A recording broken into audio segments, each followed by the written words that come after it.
আমি প্রথম হালেনের সাথে সাইনটা করি, তার পরপরই আসলে আমার নানু বা আমি দুজনেই অসুস্থ হয়ে হসপিটালে।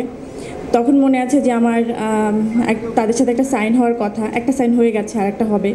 তো ওই সময় হসপিটালে বসে আমি সাইনটা করলাম আর আমাকে এতগুলো টাকা পাঠিয়ে দিল, মানে যে তুমি টেনশন করো না, আমরা আপনজন, তুমি এইটা দিয়ে বিল টিল দাও, মানে এই ধরনের বিষয়টা আসলে তাদের মধ্যে যে থাকে। আমি মঞ্চে এবার আমন্ত্রণ জানাতে চাই বিশ্ব সুন্দরী দ্য ওয়ান অ্যান্ড অনলি আমাদের সবার ভালোবাসার পরিমণিকে।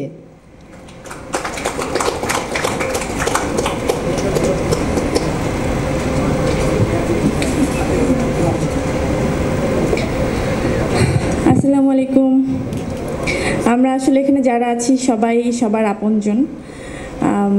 আপনজন কখনো পর হয় না, এটা আমি বিশ্বাস করি, মনে প্রাণে বিশ্বাস করি।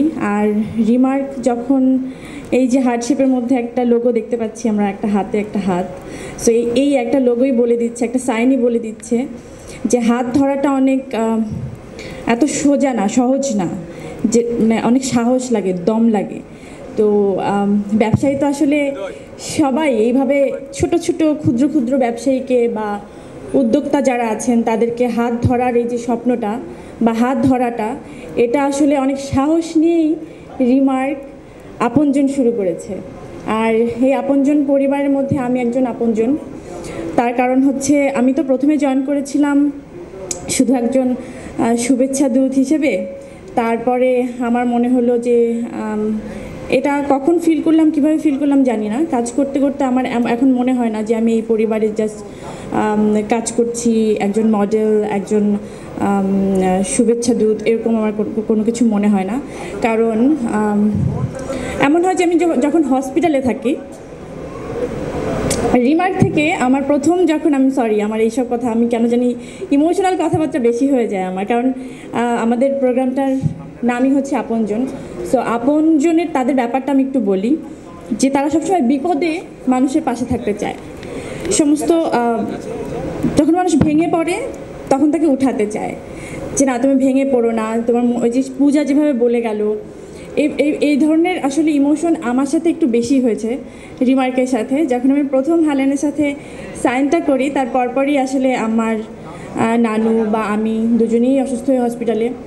তখন মনে আছে যে আমার তাদের সাথে একটা সাইন হওয়ার কথা, একটা সাইন হয়ে গেছে আর একটা হবে। তো ওই সময় হসপিটালে বসে আমি সাইনটা করলাম আর আমাকে এতগুলো টাকা পাঠিয়ে দিল, মানে যে তুমি টেনশন করো না, আমরা আপনজন, তুমি এইটা দিয়ে বিল টিল দাও, মানে এই ধরনের বিষয়টা আসলে তাদের মধ্যে যে থাকে। আমি জানি না আমাদের চেয়ারম্যান স্যাররা কী হয়, যে মানুষের পাশে এভাবে থাকতে চায় যে আমি না থাকলেও তুমি আমাকে মনে করো, যে আমি তোমাকে এস্টাবলিশ করে দিয়েছি। তো এই জার্নিটা আসলে আমরা সবাই মিলে, ওই যে বললাম আপন কখনো পর হয় না, আমাদের আপনের সংখ্যাটা অনেক বেড়ে যাবে, সারা দেশ জুড়ে বেড়ে যাবে, সেই প্রত্যাশা আমি ডেফিনেটলি করতে পারি। আমার বিশ্বাস আমরা পারবো, কারণ আমরা কখনো পর হব না। রিমার্ক এই ওয়াদাটা করতে পারে ইনশাআল্লাহ। Thank you so much. আমি জানি না এত বড় বড় মানুষের আমি কী বলছি, আমাকে ক্ষমা সুন্দর দৃষ্টিতে দেখবেন। Thank you. অসংখ্য ধন্যবাদ পরিমণিকে। এবারে যাকে আমন্ত্রণ জানাবো, কিছুদিন আগে আমি একটা বিজ্ঞাপন দেখছিলাম, প্রোডাক্টের নাম না হয় না বলি, তো আমি বিজ্ঞাপনটা দেখে ভাবছিলাম যে আমি বোধহয় বলিউডের কোনো অভিনেত্রীর বিজ্ঞাপন দেখছি ওই মোমেন্টে, এরকমটা মনে হচ্ছিল। সো আমি বোধহয় ভুল করিনি, নাকি আমি কি ভুল বললাম? ইমন ভাইয়া এখন মানে যার বিজ্ঞাপন আমি দেখছিলাম, ট্রাস্ট মি, আমার মনে হচ্ছিল বলিউডের কোনো অভিনেত্রীর বিজ্ঞাপন দেখছি, এবং সেই মানুষটি রূপে গুণে অনন্যা এবং তার অভিনয় দক্ষতা